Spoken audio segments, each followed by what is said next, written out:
মেয়ের জামাই শাশুড়ির সাথে অনৈতিক সম্পর্ক করতে গিয়ে হাতে নাতে ধরা খেলেন জনতার হাতে।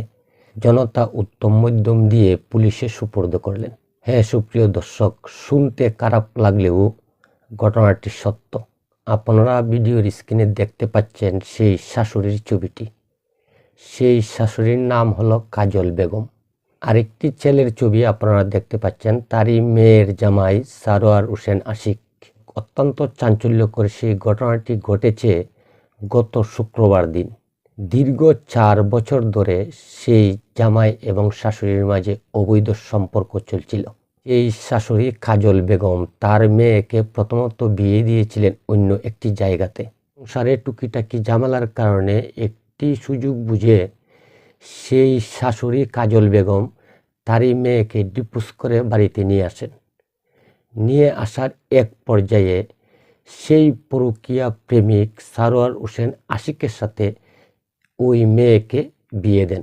তাতে করে সেই শাশুড়ির আরও সুযোগ সুবিধা বেড়ে যায়। আর ওই ধরনের সুযোগ সুবিধাটা পাওয়ার জন্যই এই শাশুড়ি কাজল বেগম আগের মেয়ের জামাইয়ের কাছ থেকে ডিভোর্স করে এনে সেই সারোয়ার হোসেন আশিকের সাথে বিয়ে দিয়েছিলেন। তার মেয়ের ঘরের 2টি সন্তান থাকা সত্ত্বেও সেই মেয়ের জামাইয়ের সাথে পরকীয়া সম্পর্ক চালিয়ে যাচ্ছিলেন। শেষ পর্যন্ত মেয়েটি মুখ খুলতে বাধ্য হলেন। প্রথম দিকে ইজ্জত সম্মানের কথা চিন্তা করে না বললেও শেষ পর্যন্ত তারই মেয়ে মায়ের বিরুদ্ধে মুখ খুলতে বাধ্য হলেন।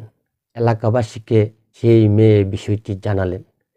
তাই সুপ্রিয় দর্শক, এলাকাবাসী উৎপেতে ছিলেন কখন সেই মেয়ের জামাই এখানে আসবে এবং তারা ধরতে পারবে। যেই কথা সেই কাজ। গত শুক্রবার দিন সন্ধ্যার পরে সেই মেয়ের জামাই সারোয়ার হোসেন আশিক যখন বাড়ির পাচন দিক দিয়ে ঘরের ভিতরে প্রবেশ করে, তখনই কিন্তু এলাকাবাসী দেখতে পারেন। সঙ্গে সঙ্গে ঘরের ভিতরে এলাকাবাসী প্রবেশ করে হাতে নাতে ধরে ফেললেন সেই সারোয়ার হোসেন আশিককে। ধরে তাকে উত্তম মধ্যম দিয়ে পুলিশে সুপর্দ করলেন। এমন একটি চাঞ্চল্যকর ঘটনা ঘটেছে নোয়াখালী কবিরহাট উপজেলা বাটিয়া ইউনিয়নের শ্রীনন্দী গ্রামের হাটবাড়ি প্রবাসী নূর মিয়ার স্ত্রী কাজল বেগমের সাথে। সুপ্রিয় দর্শক, এই হলো অবস্থা।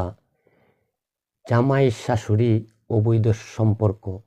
আসলে বিষয়টি শুনতে অত্যন্ত লজ্জাজনক, বলতে গেলেও লজ্জা পেতে হয়।